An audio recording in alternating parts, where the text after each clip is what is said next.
games tonight on ESPN Plus with the gold medalist, AJ Malesko. Beautiful day, 73 and sunny here in Columbus. Any interesting stories in your life from the state of Ohio, Frank? Any incarcerations? Any physical confrontations? Any romances? Anything? No, honestly, Nothing. my stays in the great city of Columbus have been event-free. Never been incarcerated in my life. Don't have any real romances to speak of aside from the one that I'm in.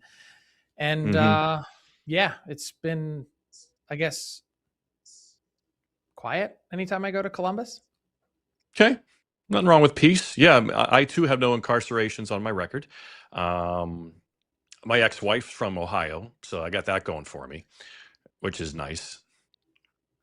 Jenny's ice cream? It's March 3rd. What's that? Jenny's ice cream? I mean, do they have that? Is that the ice cream? You're like the ice you cream. got to go to guru. North Market and get some Jenny's ice cream. All right, there we go. See, I'm an ice cream connoisseur. Look at this. This is why I'm so fat. It's a new shtick. Go with it. It is March 31st, 2026. Happy birthday. Pavel Bure is double nickel today, Frank. He scored 60 goals twice for Vancouver. He scored 58 and 59 for Florida back when nobody was scoring goals back in the NHL. So you can't see the wall behind me, but as I look at my camera, right behind it, I have 5 sticks on my wall that are all game used and signed. Only Hall of Famers can qualify. Top to bottom, I've got Gordie Howe, Bobby Orr, Eric Lindros, Jeremy Roenick, and the very bottom one is Pavel Bure. He was my favorite player growing up.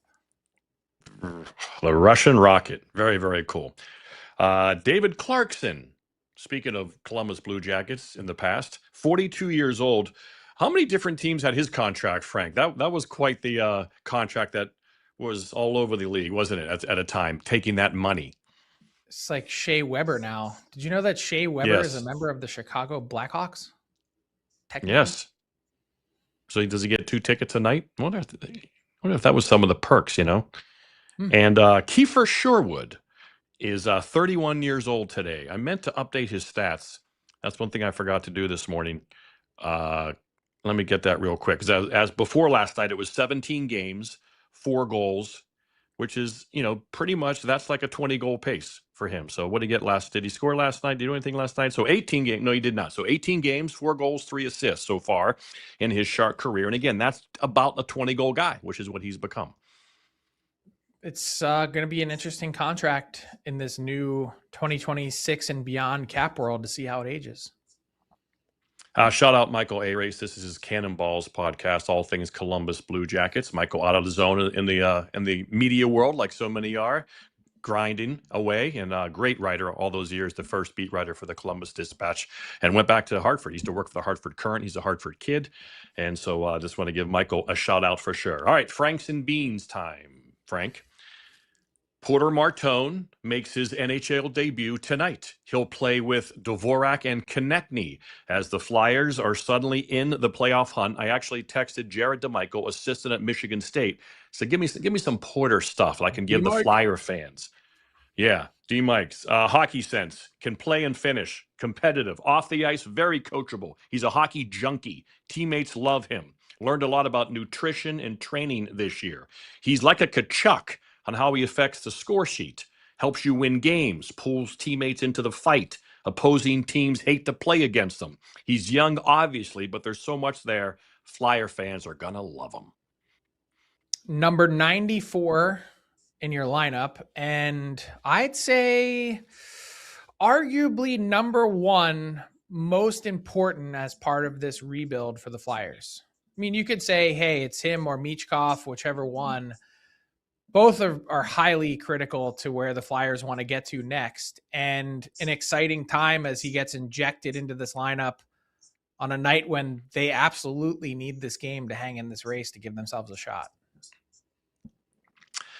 We're going to hit on Macklin Celebrini in the Frankly Hockey Rundown, just the 6th teenager in NHL history to get 100-plus points. And this caused me, Frank, to go down a Jimmy Carson rabbit hole because, obviously anytime first player since, first teenager since, it's always Wayne Mario, right? Like they're always 1-2. Wayne, Mario, and then who else?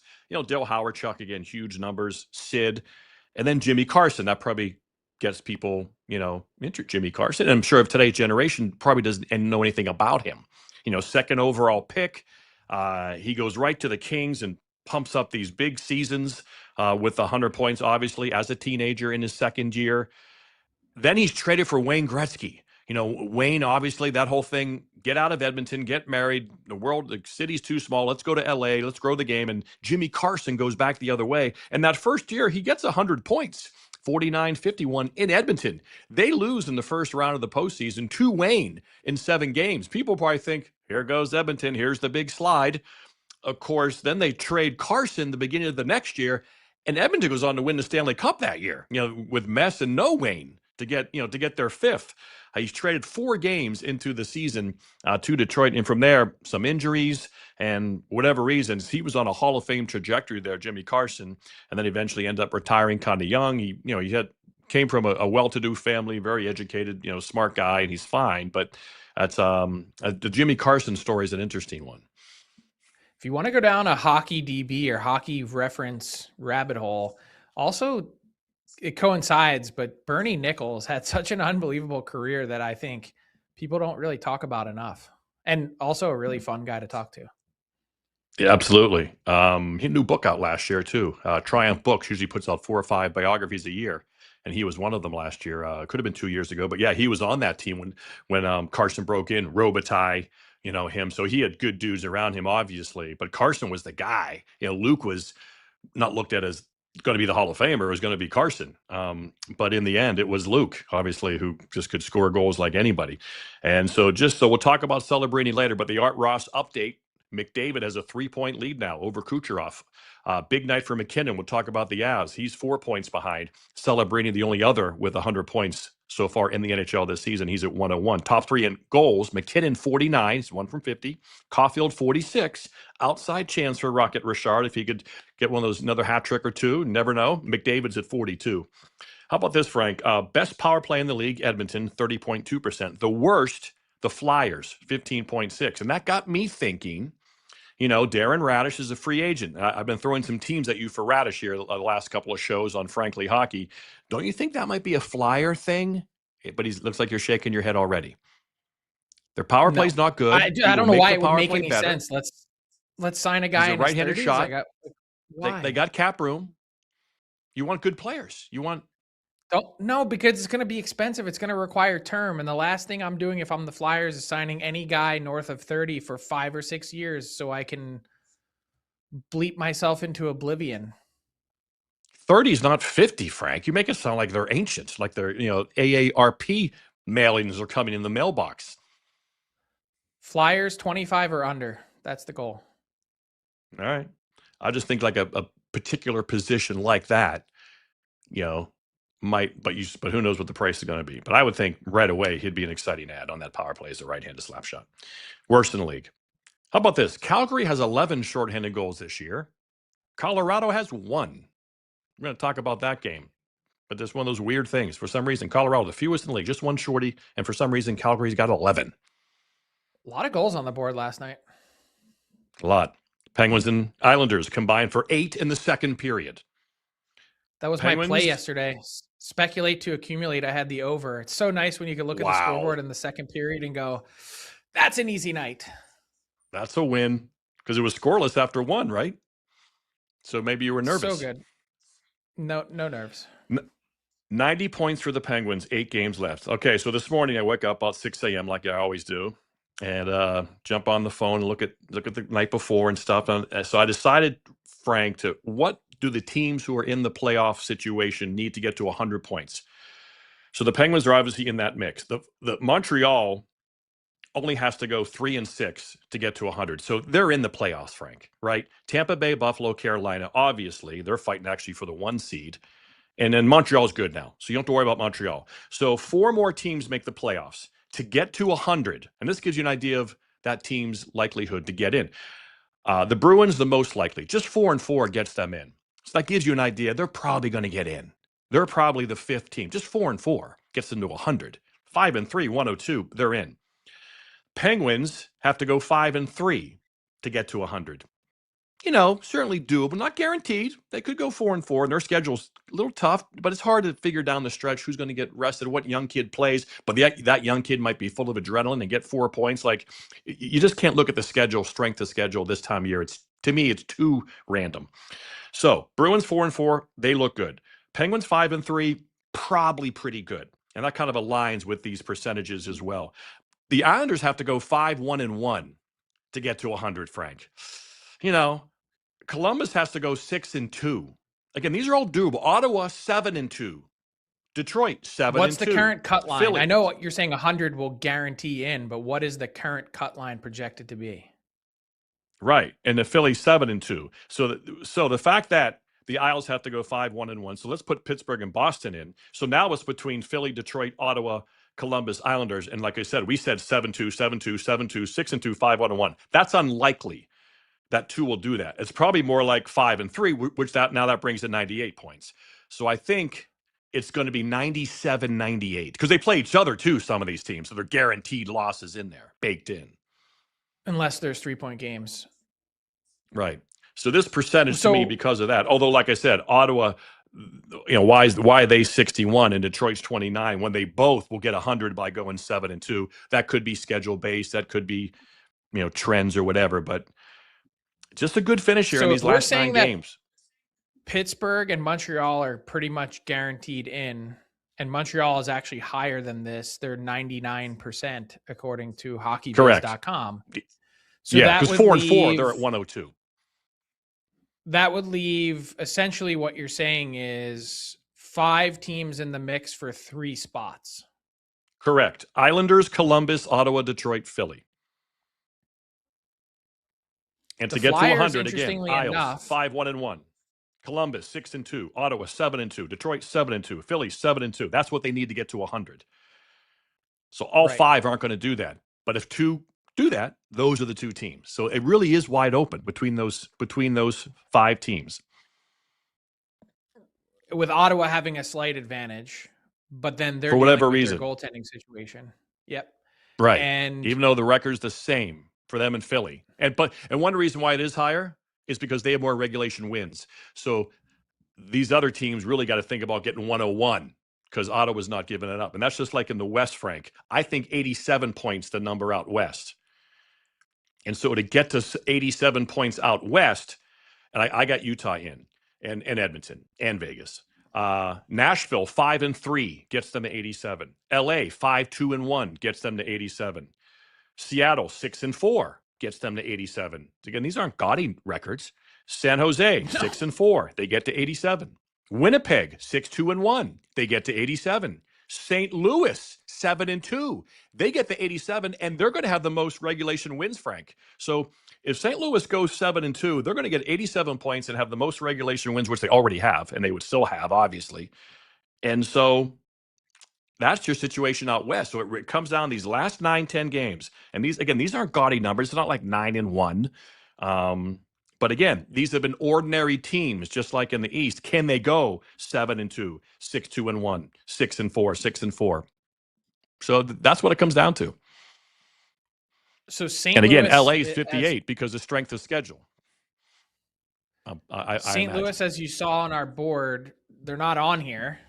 They're at 1.4%. They're not going 7-2. Right. But the way they're going, and they've been going, and if they go 7-2 in their last 9, then they get to 87 points. And, and they could very well be there. They're 6-2-2 in their last 10. So again, now if they go 7-2 in their next 9, very similar, they're at 87 points, and they'll have a real shot. So that's what it comes down to, folks, in the East and the West. There'll be a quiz at the end. And then one more, Frank and Bean, just curious your opinion, Frank. Jared Bednar's contract is up after next year. Obviously, that's something they would rectify this summer. They would either make a change for whatever reason or give an extension, right? They're not going to let him hang in after that long, and that team is too good. So I just wonder, and I don't think they're going to lose in the first round, but what if they were bounced by Dallas or Minnesota in the second round? What do you think would happen there? Yeah, I'd say there's a healthy amount of pressure. I think they really like Jared Bednar and the job that he's done. But at the same time, if there were to be a real playoff surprise, as they've continually retooled and reinvented this roster. And you could make the argument now, and I think probably would have a really successful argument, that this Avs roster is the best one that they've had. That if you don't get it done with this group again, that maybe it's the coach that needs to change. I wouldn't project that by any means, but I don't think it's out of the realm of possibility that if there's a surprise early exit, that they make a coaching change. They've done everything else. Why wouldn't they also turn over that stuff? And I mean, also look at the quality of candidates that are out there. Bruce Cassidy, it's a deep field. Or I mean, it becomes a totally different feel. Conversely, if they win, which I expect them to, and many do, he'll get a 5-year contract, and now his tenure is going to be credible, and he's a Hall of Fame guy now. Like, he's pretty much become 2 cups, 5 more years, another 200 wins. Like, it's funny how it can go either way, isn't it?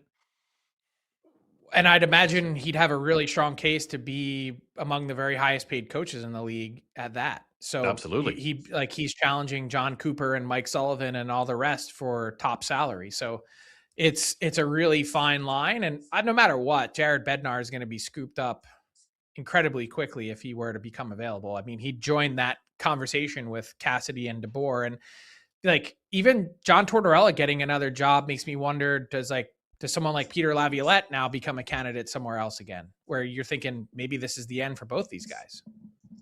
Yeah.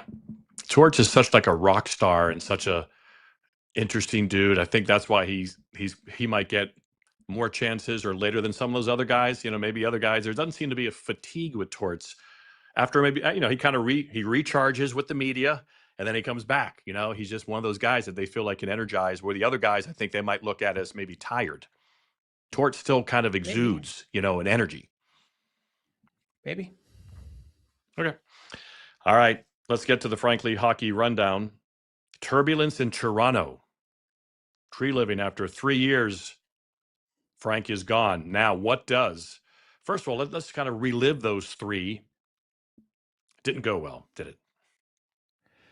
No, and I think if you were to press the rewind button and really try and unpack the situation in Toronto and where did it go wrong, I think really the most critical time of Brad Treliving's tenure was the first 30 days. He's hired May 31st, 2023.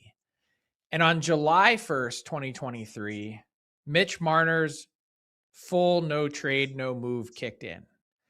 And it's almost like, for a team at that crossroads then, that they needed to come to some sort of determination as Mitch Marner was about to seize control. Are we keeping this guy or are we trading him? Is he committing to us to ultimately sign an extension when this deal's up, even though he wasn't even eligible yet? Or are we going in a different direction? And I understand why in those first 30 days you take over and you're not rocking the boat by putting a gun to the head of one of your franchise superstars, not when you still think that there's this runway and potential for you to make some changes, move some pieces around, give the team a little bit of a different identity and think that, hey, this core can break through. And what happened and how things spiraled since then, to me, a lot of it happened outside of Brad Treliving's control once that control was ceded to Mitch Marner and his group. So Marner takes control of the process. He gets himself to Vegas. That deal, in retrospect, is probably cooked as early as last January.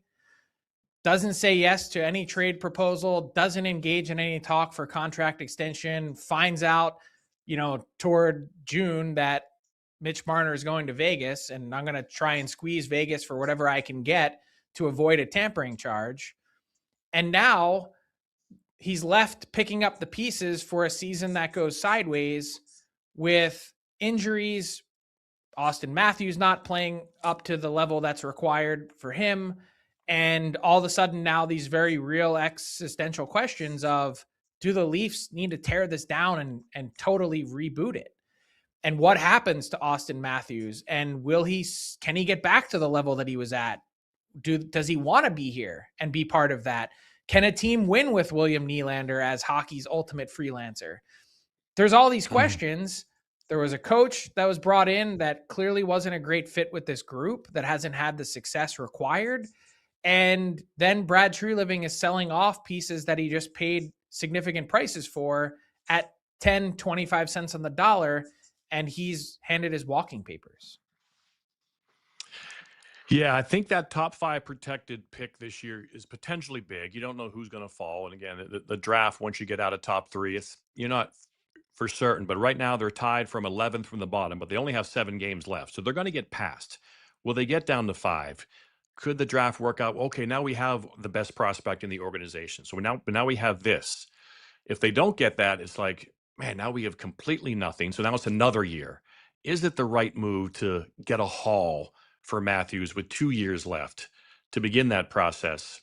And then it'll be next year in, and then you have next year's draft, which obviously you'll be a player in. And the same with Nylander. It's a tough decision because, as we've talked about on this show before, when you do that, it can be 10, 12, 13 years when you're back. Now, Toronto will always attract free agents. At some of these other places, that was one of their issues. Not Detroit. Free agents will go there and sign there after trades like a DeBrincat did. So they have that little bit of advantage like that. Other people with those streaks, it's because they just can't attract free agents, supplement their rebuild with a free agent like Toronto could.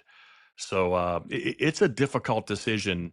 And of course, Frank, a lot of it will be who is the GM and maybe who the GM is, maybe a signal from ownership that we don't want to rebuild. I would think you would start with a young Kyle Davidson if you're going to tear it down and start from scratch, get a strong scouting staff and just, okay, we're going to keep drafting 5-6 times. I don't know if Toronto's going to do that, right? I would think they would go for a home run hitter who's going to try to do both if it's possible. Well, I think when you start to think about who's next for the Toronto Maple Leafs, that the first thing that comes to my mind is I'd be floored if they bring in someone who doesn't have experience. It's Right. too big a job. It's too big. And it's not just the market size and the eyeballs. It's also managing the staff. And they've got the biggest, most expensive staff in the league with tons of people weighing in and tons of things at your disposal that, frankly, a lot of other organizations don't. It's a lot to manage that. I also think because of that, it's a 2-person job. I don't think that you can do all of the hockey stuff, everything that comes with that side of the operation, and also then liaise with the business side of what is the biggest business in the sport. So there's a lot to tackle. I believe it's a 2-headed monster. And every signal at this moment in time feels like Doug Armstrong is written all over this. And it's hard to look past his candidacy. It's hard to look past this moment in time as he's transitioning out of the GM role and handing off the baton to Alex Steen. And I don't know exactly what his contract parameters say, but my belief is that he has an agreement in place that Tom Stillman and Blues ownership won't stand in his way if this is something that he wants to chase. This is a unique job. This is pick another sport. This is the Dallas Cowboys. This is the New York Yankees. This is the pinnacle of the sport in terms of eyeballs and visibility, paycheck, opportunity, a lot of things that come with it. I feel like as Doug Armstrong has spent his career largely in Dallas and now St. Louis as general manager, that this is sort of the last thing for him to chase. He's won the Stanley Cup that was so elusive, won one as an assistant GM. So he's done both. What about now Toronto? It feels like the perfect fit. And it also feels like the only fit that doesn't come with a whole ton of question marks among the other guys that are experienced candidates. And here's a list of them that really could offer something significant. Maybe out of this group, Rob Blake, I wonder about what's his interest level. Chris Pronger doesn't have the experience, but clearly has been setting himself up for some kind of front office role with his continued visibility and presence. Maybe this is a do-over for Mark Hunter, who was the runner-up to the job that went to Kyle Dubas, that I think my understanding is Mark Hunter wants to get back into the NHL and be in a significant management role. And maybe they right the ship and bring the guy in who they could have all those years ago when Dubas and Hunter were assistant GMs for the Leafs. So I think there's a varied list, but I don't think any of them have the same repertoire, have the same reputation, have the same resume that Doug Armstrong would present. Yeah, we saw the resume there going way back, tons of experience. He's in that upper echelon of kind of, Buddha like GMs. You talked about the senior level GMs who sometimes meet on the side at GM meetings. Kenny Holland, Doug Armstrong, incredibly respected.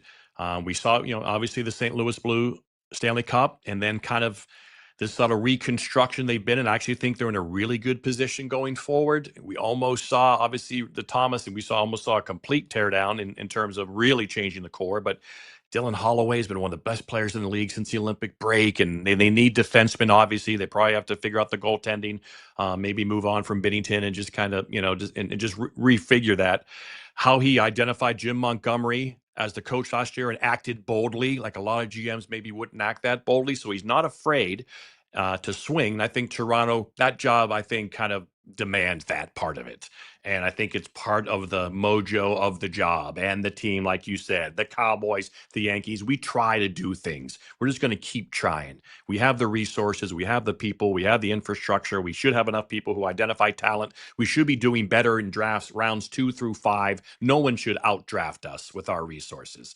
And then it's up to Armstrong to pull off those trades, the right trade, maybe intimidate other GMs into making a trade. But yeah, I just think it all just kind of aligns. It seems like you give Alex Steen kind of, you're not the umbilical cord is cut off. He can kind of take that St. Louis job with maybe perhaps a little more freedom than he might have felt otherwise. And he can start to identify his guy, the next time around. And who knows, Steve Ott, who's in the minors now, that's Dean's boy. Maybe someday he's the coach and Montgomery goes to Toronto, because Montgomery's a coach who could handle Toronto, right? How he deals with the media, and they've worked together pretty well. So there's a lot there at the end, but yeah, I agree with you. This just seems like the right job at the right time for everybody involved. Yeah, and I wouldn't be shocked if this is something that the Leafs aggressively pursue. Like, I think there's a reason why this change was Yes. made with a few weeks left in the regular season to try and get ahead of this hiring cycle. And look, let's tie up a few loose ends here. Peter Chiarelli Okay. is on his way out of St. Louis. He got a job, or got an interview, I should say, for the job in Nashville. Peter Chiarelli was a senior VP to Doug Armstrong for the last handful of years in St. Louis. It wouldn't floor me if this was a two-headed monster and Doug Armstrong comes in as the president in Toronto, like Brendan Shanahan did, and he brings an experienced GM with him to run the day-to-day operations in conjunction with him. I'm not saying it's going to be Chiarelli, but that notion that Armstrong remains president and the role he was transitioning to, and has a big say in everything that happens, or the ultimate say in everything that happens in Toronto, that is a very feasible and realistic idea. So that's one part of it. And two, I hate saying it like this, but I don't know any other way to do it, which is, it feels like Craig Berube is a dead man walking. And that's with all due respect to, to him and his career and the tenure. If it is Doug Armstrong, he fired Craig Berube. He's not going to be the guy that sticks with him this time around, I don't think, even though there's much respect there. And two, I think the other part of this, some of the friction that existed between the Leafs and Brad Treliving over the last number of weeks or months, is I think MLSE wanted to make a coaching change months ago that Brad Treliving resisted. And so in this case, it feels like these last couple of weeks are the end of the line for Craig Berube in Toronto. So really short tenures. Craig Berube, a couple years. Brad Treliving, less than 3. It's hard in today's climate, with how long it takes to kind of reshape and redo things in your own image, to last in a GM job for fewer than 3 years, 3 calendar years. Yeah, well, the core four was certainly a gamble. The way they built that team, they really weren't built well from the net out. We see in the NHL how important it is to have a superstar, fuel injected defenseman who helps. That's how offense is created. They really never had that.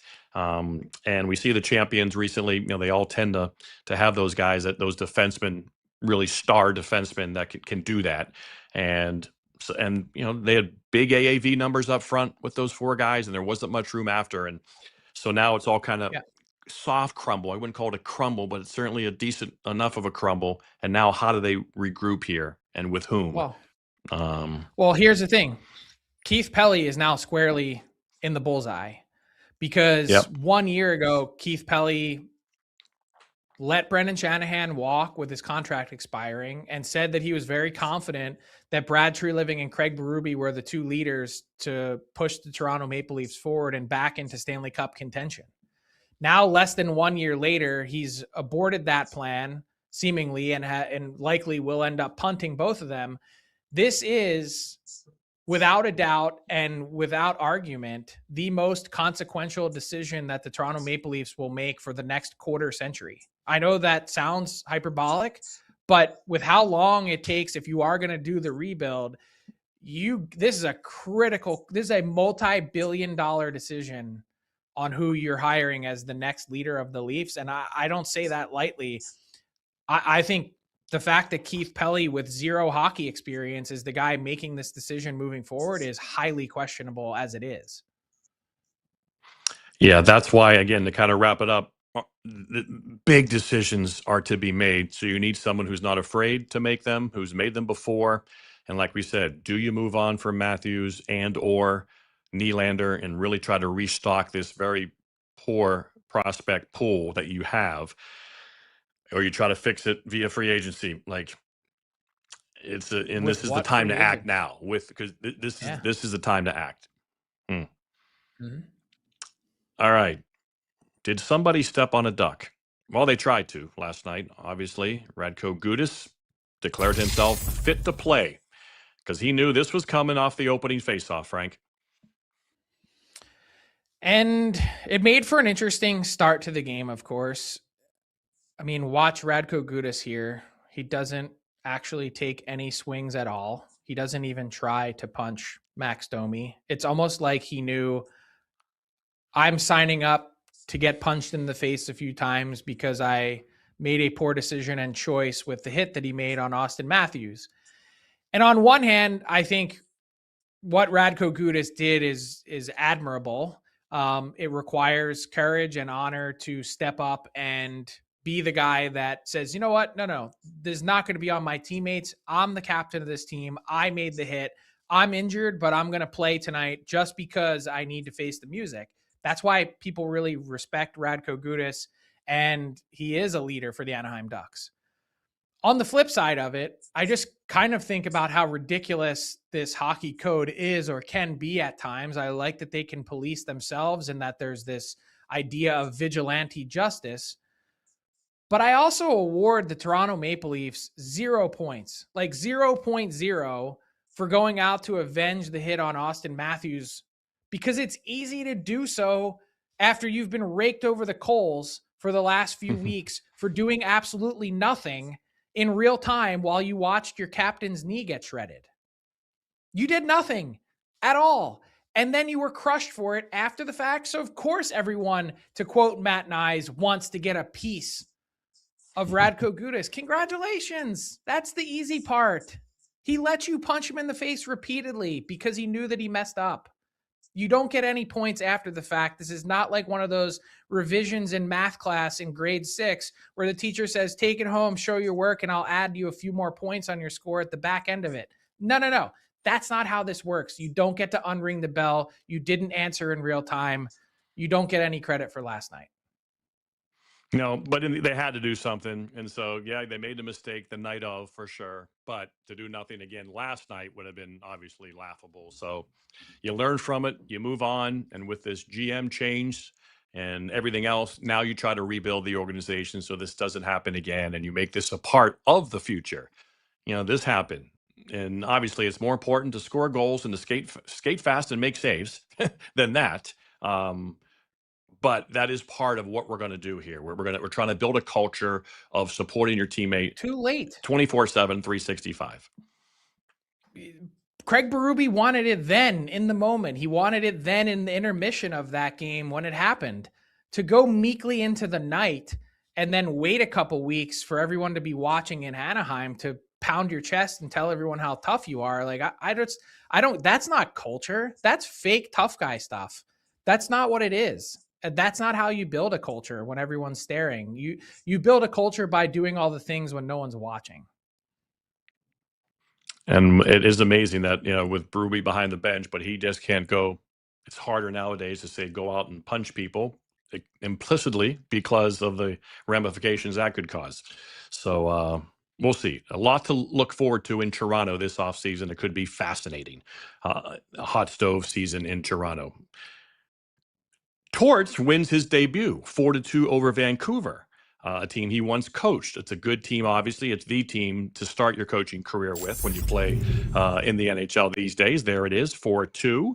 They now have 2 days of practice, Frank, today and tomorrow, and then they're home to the Flames on Thursdays. That's another team you want to face this time of year. And then a 4-game road trip. They go to Edmonton. That could be a big one for the 2-3.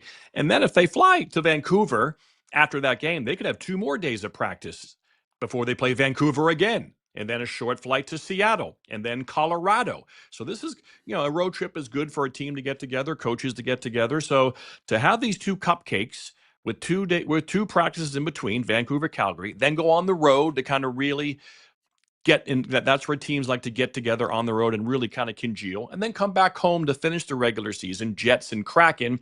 Now maybe this is what Vegas was thinking as they map this out. And this kind of works out well. This gives Torts almost a mini training camp type of feel. You have the road trip. That's kind of like that's when the team binds together. And then boom, the playoffs start. We're going to get Edmonton in all likelihood. And here we go, best of 7. So in the end, that's my guess, Frank, is that's what they're thinking, to try to get the team in a better place than it was going to be under Bruce Cassidy if they kept doing what they were doing. Mm-hmm.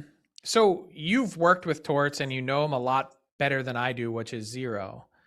What do you think of the move to because we didn't have you on the show yesterday? What do you think of the move, and why do you think, or do you think Torts can provide some energy and a different viewpoint in Vegas? Undoubtedly. He's a different, I like Bruce Cassidy a lot too. I love talking with him, and he's always great with the media. But Torts is just a palpable energy field. Like, you feel him. The players will feel him behind them, without seeing him. And that has an effect. They will all be on their toes. Now, again, he can't make saves and can't do those other things that you need in hockey.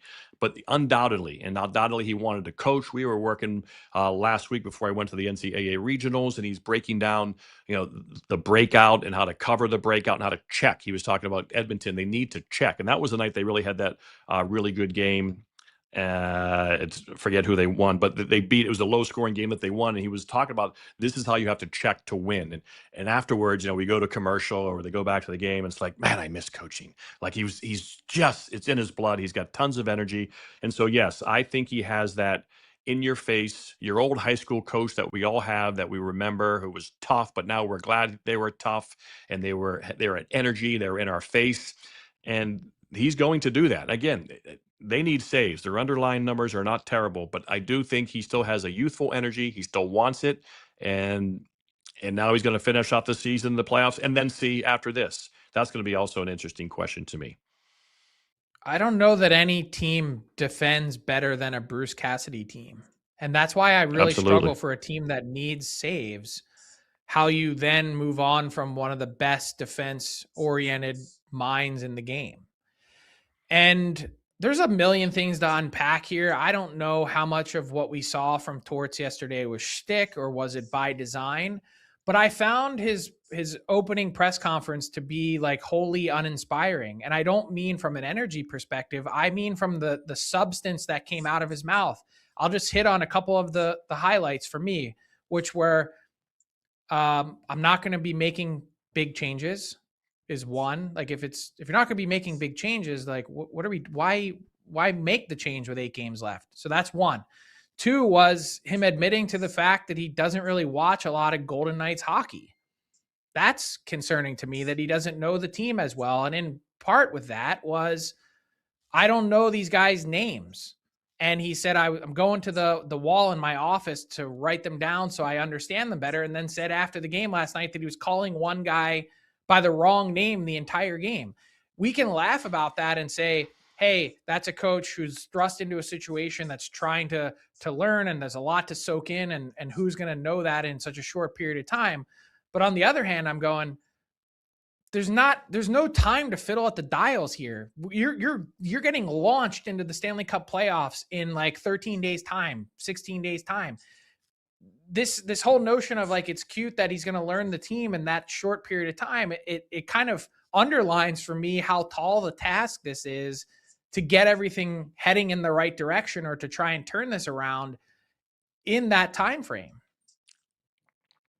Well, let's face it, they're looking for a Rick Bowness carbon copy. And Bowness didn't know the players' names for about a week or 10 days either. He came right off the boat in Florida, and he had Sure. similar quotes saying, I don't know these guys at all, really. And that's a similar thing. This is clearly about an attitude adjustment. Obviously, they can't make any transactions. The trade deadline is gone. They have who they have. So it's just attitude, that maybe the attitude will slip in, and they'll all be just a little bit better. They'll defend a little bit better. They'll make their goalies a little bit better. Maybe Carter Hart gets healthy, and Torts has been a big supporter of him. He kept in touch with him during the whole time when he got the Vegas, contract. He was on our air and he talked about it.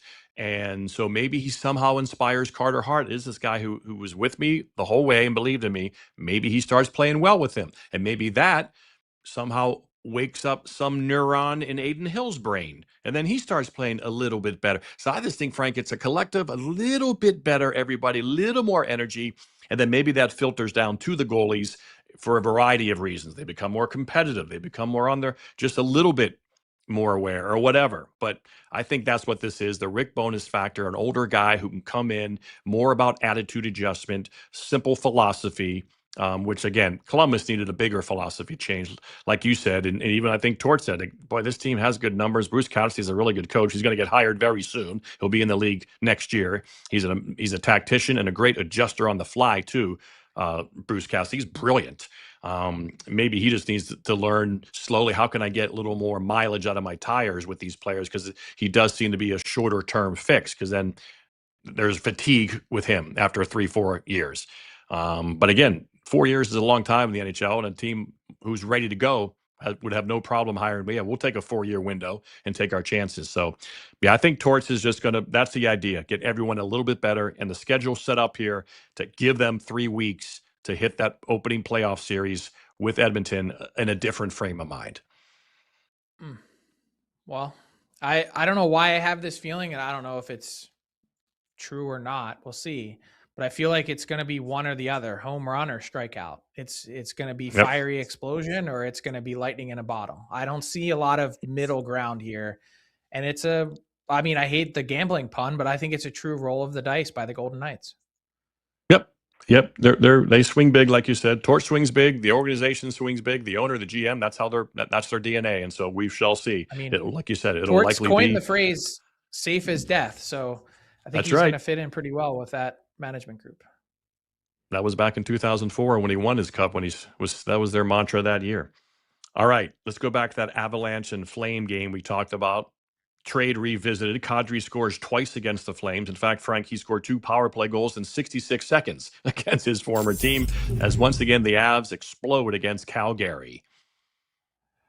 Kind of feels like the Avs are maybe peaking at the right time, like just kind of slowly ramping things up again. That they went through that very weird malaise where Landeskog was out and Devon Taves was out, and they had this average record for a period of time. They were like 8-3 for a stretch, but it feels like they're starting to cook with a little bit of gas again.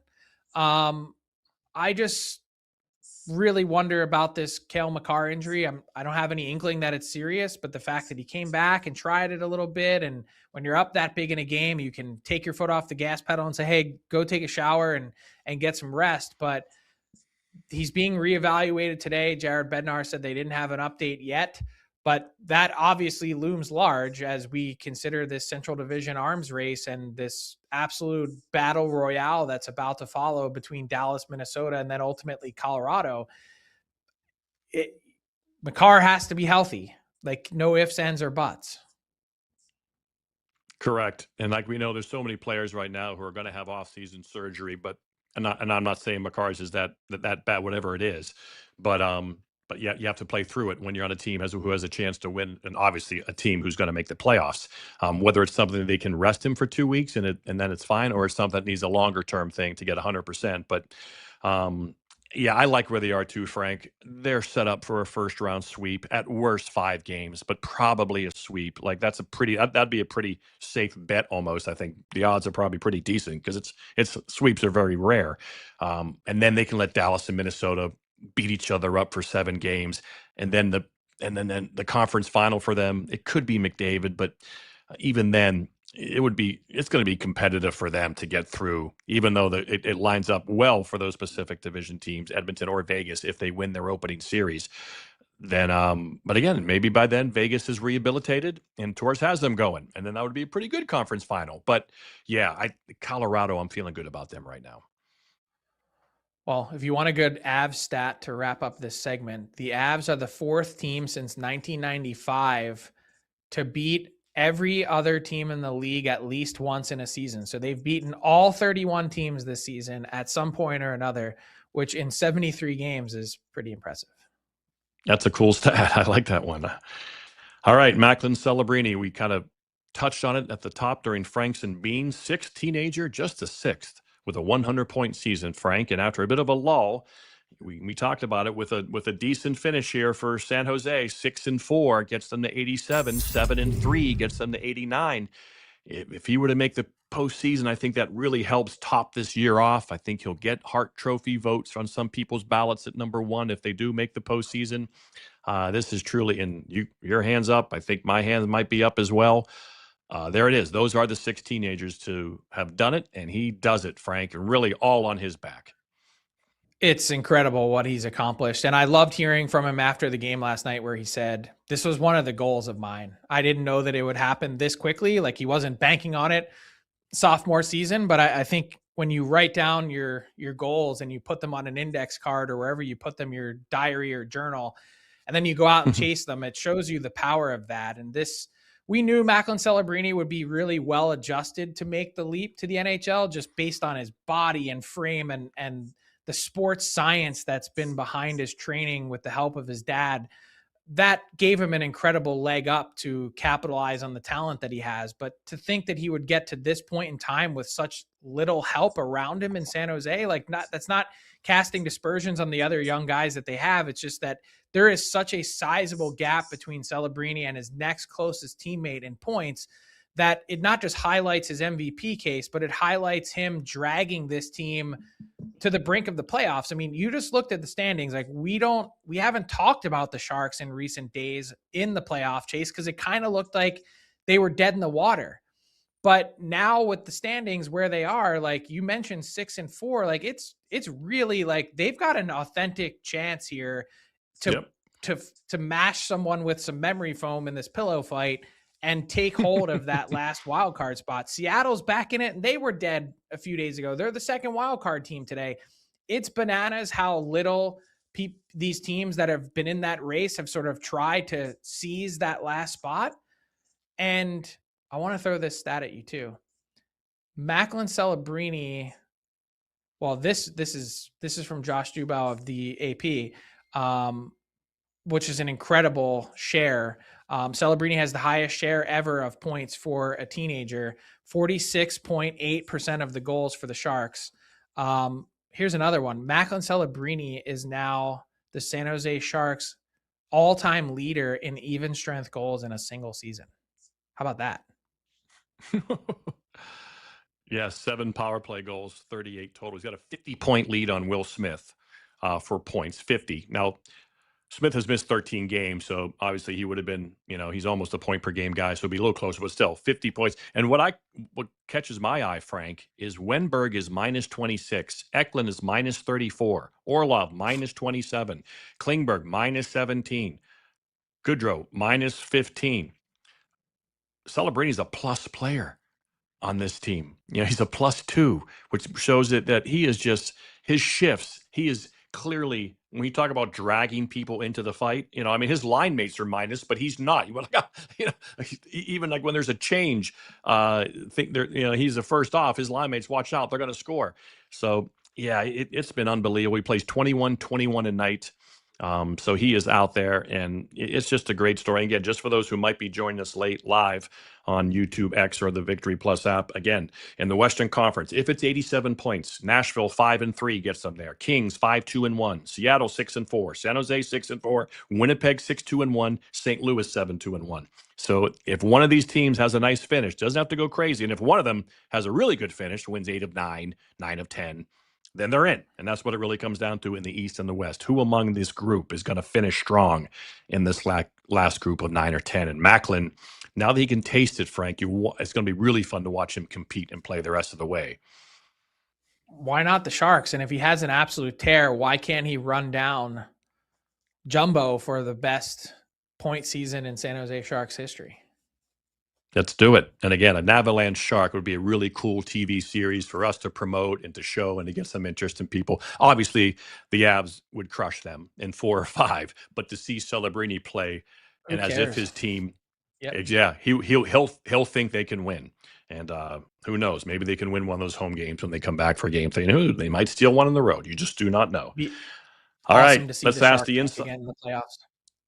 Yes, because I was there like when ESPN just got the deal, and I'd go out there a couple times a year, and it was so depressing in that rink. It'd be like 4,000 people. The rink it needs a lot of work, which they're going to put into it. That area of downtown is not like the most pristine look. It was just kind of a Debbie Downer going into that rink, and now everything's changing. The stars arrived. They're going to fix that thing up, and the whole aura is back in San Jose. And you're right, playoffs. It was always the loudest rink in the league when they were going. All right, let's ask the insider. Thank you so much for contributing and watching and sharing on YouTube and Victory Plus and X. What are some of the questions out there, Frank, that you're getting? The chat has been on fire today. Brooke wants to know, with 2 losses in a row, do the Ducks still win the Pacific? So we actually did this math, Brooke, on Victory Plus during the intermission last night. So the Oilers starting tonight have 8 games remaining. And so even if the Oilers go 7-1 during that stretch, the Ducks only need to win 6. Like 6 and last night was 9 games. It would have been 6-3. 6-2 gets the job done. 6-3, by the way, is kind of the pace that the Ducks have been playing at all year, like roughly. So kind of just keep doing what you're doing. But my point being, the Oilers kind of need to be perfect in order to have a shot at winning the division. And the Ducks, not to say that they want to take their foot off the gas, but situation where you don't need to go absolutely wild in order for them to win it, if that makes any sense. Yeah, if the Ducks go 4-4, they're 95 points, and then Edmonton has to go 6-2. So yeah, and they can do it. So yeah, like you said, you go 5-3, now they got to go 7-1. You go 6-2, they can't catch you. Right. So you're in really good shape if you're Anaheim. But again, they've lost 2 in a row, and they are a -7 goal differential. Edmonton's a +7. So, and teams can, Edmonton could win, 7 of their last 8 games for sure. I don't think they will. So again, I think it's pretty good that it's going to be Anaheim, Utah, Edmonton, Vegas, Colorado, whoever comes out of the mush down there, and then obviously Dallas, Minnesota. So we've been saying that for a while. I still like Nashville's chances, but as we said, what team will finish these last 8-9 games and get that second wild card out west? So Rick also throws into the chat here, and welcome, Rick. I haven't seen you in here before, and appreciate everyone who's been awesome in the chat. If you can, give us a like and a subscribe. It really helps us out in terms of building the channel and getting this in front of more people. But Rick wants to know, and he also did, it wasn't just Ask Frank. He made sure to point out Ask Butchie. With Rick Bowness on the same type of deal as John Tortorella, do we envision a contract extension for Rick Bowness in Columbus? I don't. That's not. I don't know anything. I'm not reporting that at all. I haven't even got any kind of whispers from that. Maybe I will tonight. But I just think I don't think he sees this team as like that's the team I want to jump on. Like maybe it would be if it was Celebrini in San Jose. Except maybe if they were maybe one notch up, then bonus. And I could see, okay, I'm going to stick around for this. Just like Andy Reid and KC. Once Kansas City does this, he's going to retire. But as long as they're good, no need to retire, right? Like it's still fun, they're exciting. There's a bounce in the air. We can win the championship every year with Mahomes. But once it starts to go there, I think that Andy Reid would get out. But you hook onto a team that, you know what I mean, like a championship level team. I don't know if that'll keep Rick Bonus's attention that he, when he starts thinking about those winters in Ohio and the winters in Florida. I could be off there, but and plus they're an uncertain franchise, as you know, Frank. With like Coyle's a UFA. Does he go somewhere else? Like, are they going to take a little step back next year, Columbus? Unless Fantelli starts to go, which he quite hasn't yet. What's Kent Johnson going to do? Marchenko should still go. What are they going to do with Jenner? There's some, are the goalies really the goalies? So I just don't think this organization yet is in that thing where he would come back. And I guess he could do it 1 year if maybe Waddell can talk him into 1 year. Torts, well, I think that's all of that it would be is if it would be, it's not like he's getting a multi-year extension if it were to happen. But I think that sort of further underlines the point. If I'm the Blue Jackets, as much as I love what Rick Bowness has done, come in, laying in a foundation, getting everyone excited again, getting this team right to the edge of the playoffs. Maybe they get in, who knows? They're a coin flip, a 50-50 shot today, according to the odds.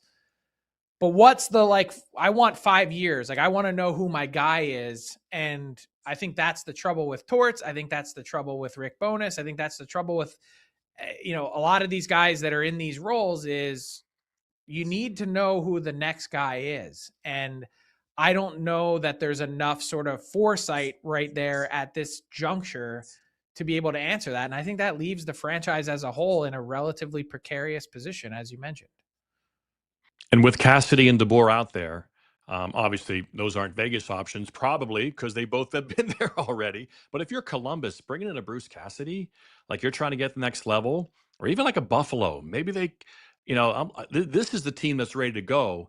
And, Lindy's kind of at the end, same thing, but certainly maybe he has the stomach to stay. Or do you move him up in the front office and then you bring in a guy for the next 5 years? Because like you said, you want to have that. You want to have a structure in place. We're going with this guy and we're going.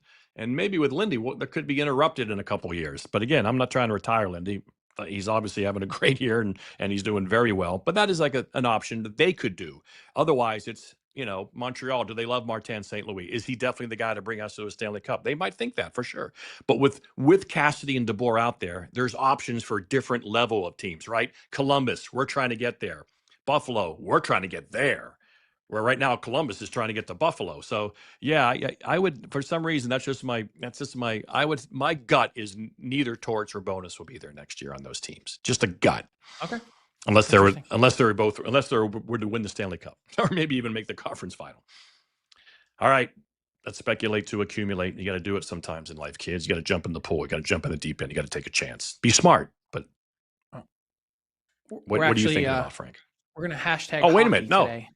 I jumped the gap. Yeah, sorry. We need to go hashtag hockey and the absolute cinema in the D3 National Championship game that a young videographer captured as Hamilton beat the Wagon Hobart in overtime, Frank. And here it is. Love the crowd pop and explosion. Love our ref, Tony Florikowski. I don't know if that's not his actual name, but that was amazing. And this, I'm captivated by so many things, the celebration, the LED dasher boards. There's so many things happening here. Love to see how excited and enthused everyone is. Hamilton College is an amazing place. That rink is legendary. There's so much to like about this. Is like hockey at its purest and finest. And again, that's from at JR Media. Sticky Rice Studios. He's the one who was in the right place at the right time. He had it framed beautifully. And he even sent out a tweet, Frank, any athletic department looking for a decent videographer, I'm available. So that's the one thing about these collegiate, like the D1 programs that we deal with at ESPN. And we just had a great college show that actually lives on ESPN Plus, Game On. We do them with all the different NCAA national championships and different sports, gymnastics, whatever. We did one for hockey this year. And a lot of our footage we used was from the student run and student led and student, work at talent at these schools. They do an amazing job. The quality of video now at these colleges is phenomenal. And there's another one there. So if there's any openings out there and there's any of the big D1 schools, hit Sticky Rice Studios up. And truly, they have the goods. Well done. Mhm. It's like art.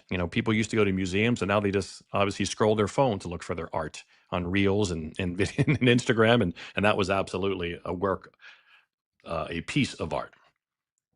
All right, let's speculate now, Frank. I know you had a good win last night over Isles Penguins. You're still in double digits. That's our goal. Macklin Celebrini had a goal for a 100-point season. He got it. Your goal is to be double digit. That's kind of like that's the 100-point season of speculation. And right now you're there. So tonight you're going more goals. I want more goals. The Penguins, I hope they didn't, hope they saved some for tonight after putting 8 on the board last night. But I'm going Pens and Wings over 6. The Wings have also scored at a decent clip. You look at this, they've also, Pittsburgh's had moments where they've let in at a decent clip. Over 6 seems very reasonable here. So back up to plus 10.7 units. As you mentioned, double digits is where you want to be. And I've had some success with some totals of late after picking sides exclusively for a while. So I'm going to see if we can continue with the hot hand here and go Red Wings, Pens over 6. I like that. I'm with you. I don't know if you feel good that I'm with you on that, but yeah. So I want to keep an eye on that one tonight as I'm calling the Blue Jackets and the Hurricanes here in Columbus, Ohio. That's 7:30 start on ESPN Plus with AJ Malesko. Big game for the Blue Jackets. Obviously, if they had beaten San Jose like they should have the other night, and then taken care of the Bruins and protect a 3-0 lead, they would be right there. Like, I think they would be kind of where the Bruins are, right? 4-4 finish gets you pretty was all you need to get in. So big one tonight for Columbus. It's a home and home against Carolina. Tuesday here in Columbus and Thursday in Raleigh. Hurricanes, Blue Jackets. All right, the last word, Frank. Canucks bordering on censorship. Explain to the people. Yeah, so this has been a story that's been percolating for the last few days in the lower mainland, and it is certainly not a pretty one. A reporter from the Daily Hive, which is credentialed to cover the Vancouver Canucks, wrote and reported on a story with a lot of the reporting that came from another outlet, and it was about one of the other businesses that's in the Aquilini family that was part of an alleged indictment or whatever the situation is. But what happened was the Canucks turned around, saw that reporting out there, and revoked the credential permanently of that reporter from the Daily Hive. Now, the Canucks issued a statement to the Globe and Mail after declining to issue a statement to many other outlets as this story has continued to burn and burn. And the thing that really grabs me about the statement from the Canucks is that they make some really accusatory, saying it's unquestionably defamatory to accuse an individual by implication or insinuation of committing a criminal act. We view this matter as a marked departure from journalistic principles of fairness, honesty, objectivity, and integrity, and we remain committed to supporting accurate and responsible coverage. That last line, as a journalist, really throws me through a loop. We remain committed to supporting accurate and responsible coverage. Or is it just coverage that you believe to be in line with what you believe the story is? That's what reporting and journalism is. It shines a light on stories that usually or typically aren't covered or don't see the light of day. And I don't know the facts of this case. It doesn't really matter. The point that I'm illustrating is that the coverage that is acceptable to you cannot be just coverage that you agree with. And clearly the Canucks are taking lots of bullets on the hockey front, and rightfully so. Their organization has been roundly criticized, but you need to have a lot more thick skin than that. And I'm not saying just let anyone through the door, but sometimes there's going to be stories that you don't like. You can't turn around and pull credentials. And I think that this is an incredibly poor decision from the Canucks top down to revoke the credentials for someone that published a story based on other aggregation of other reporting about another Aquilini family business. It can't happen and shouldn't happen in 2026. Amen. And just one more quick note. The NBA approved the Portland Trailblazers sale, Frank, to Tom Dundon, of course, the Carolina Hurricane owner. He bought the Hurricanes in 2017, majority owner 2018, sole possession 21, divested recently to help this purchase of the Portland Trailblazers. So he's got another team in his portfolio. and can wear a lot of the same colors. That's right. That's right. I can wear the same hat and pullover. So again, it's Hurricanes and Blue Jackets for me tonight. It's Bussy against Jet Reeves. Jet against a bus here in Columbus. Advantage Jet, you would think. We'll see what happens here in Columbus. A big one for the Blue Jackets. Any final thoughts, Frank, before we say goodbye? Giddy up. So much happening. Jam-packed show. Big one. Another big night. Another big night of games. But we have 10 games tonight. And every one of them matters, whether in playoff positioning, draft position, draft lottery position, the whole thing. So we will see you same time, same place tomorrow. I'll be in Cincinnati, Ohio tomorrow. Might have my grandson with me, so that could make for an interesting show. We'll see if he behaves, Frank. I think Grandpa might be solo with Julian. So looking forward to he may make a couple appearances. We'll get his take on speculation to accumulate in his diaper. We'll see. Hopefully not. All right. That is Frank Seravalli, the Hockey Insider. I am John Buccigross. This is Frankly Hockey. Spread the word, please. Thanks so much for watching. Peace out. Booyah.